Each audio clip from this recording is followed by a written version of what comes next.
The wind blew my father from the south to the north. He came with a heart as deep and as wide as a tunnel. He came with a dream and a hope for a beautiful, harmonious future. He came. Daddy was a prayer, a jitterbug hymn, a cornbread, sweet potato, green country song. But the city sifted him like wheat from chaff, like corn from the husk. And the wind that blew him here blew him down and blew him around, while the flashing lights of the city glazed his eyes and rechanneled his heart into a new direction.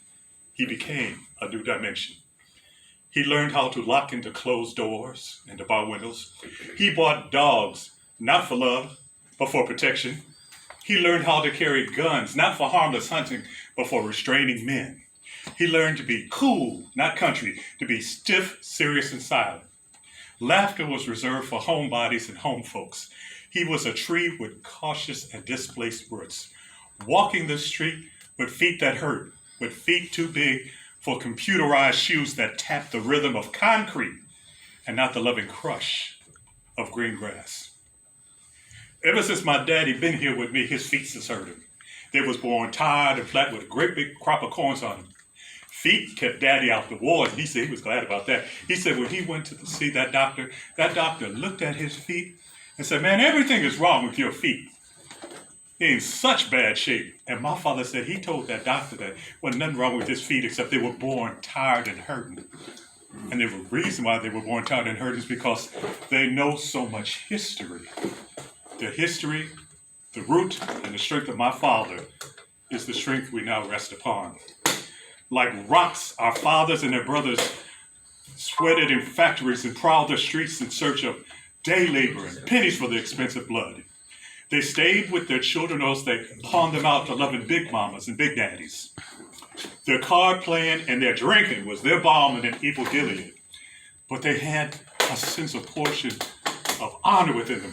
And their God was their strength, their pride, and their purpose and their faith. And no one had to tell them that they were black because they graced their mirrors every day while they lost their sons to wild city streets and the wars, and their women to white men's kitchens and corners. They gave to us a legacy of hope as they pushed us out, kicking and screaming through rapacious schools, hoping that maybe an education for us could right the wrongs for them. And we grew loud and bold and stupidly brave as we taught ourselves with Marx and with Mills to denounce them, to call them weak and useless. We blamed them for living. We blamed them for surviving. We blamed them for what history never even allowed them or us to do, never ever remembering that the love that we had for ourselves was the love that they gave us. Ever since I was a child, my daddy was the fix-it man. Anything that broke in my house, my daddy could fix. And I used to think my daddy could fix anything. But I grew up and I learned sorrow because I had a puppy. And because we had rats in our house, my mama laid some poisoning out on the bare linoleum floors. And my puppy, being an animal, being curious, being stupid, ate the poison and died. And sometimes I wonder, was that poison really for the rats? Or was it for us, those poor black people caught up in that misery-constrained ghetto? But in any event, my mama wanted to throw my puppy up, but I was a child who believed in my father, my big black father, the fix-it man. And I wouldn't let my mama throw that dog out because I knew that when my father came home, he could fix that damn dog. I was a black child who believed in a black man. And the 60s stripped us of such a love and trust. And we ran naked into the streets, screaming obscenities at each other. We were condemning our elders. And the problem we had was, in searching for ourselves, we changed our hair. We changed our dress. We changed our attire. We even changed our God, hoping that maybe one day, we could grow into that love. Could you wait? I'm listening.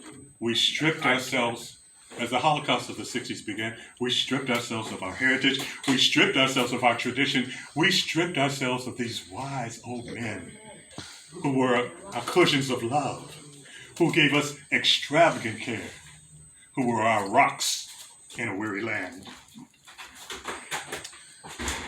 Now in these last few days, in these last couple of years, I've grown up. I've seen my father and my brothers and his brother's daughter shot down in the night by black men, modeled in the image of gangster rappers and street thugs. And at my cousin's funeral, my 12-year-old cousin's funeral, I watched my father and his brother and all our fathers, their hearts, those great big funnels of love, turn into sieves of dust. I saw my father turn actually gray and fold into himself, his body limp, like a leaf opening and closing in the beating rain. I saw our sons and our brothers. I saw the Jesus in my father's hands. I saw the wino in his feet turned out like a shuffle. I saw the doctor and the lawyer and the preacher in his face. I saw the construction worker in his back. And then I saw our sons and all our fathers again sit stiff, strong, brave, and proud, and ramrodded in grief. And then I knew. It took me a while, but then I knew that we must continue to look to our old men. We must continue to depend upon them for strength, for wisdom, and for guidance. And we must learn what they've always known, that love and respect is our beginning, and love and respect is our end. And we must learn to love, cherish our young, our old, and our own.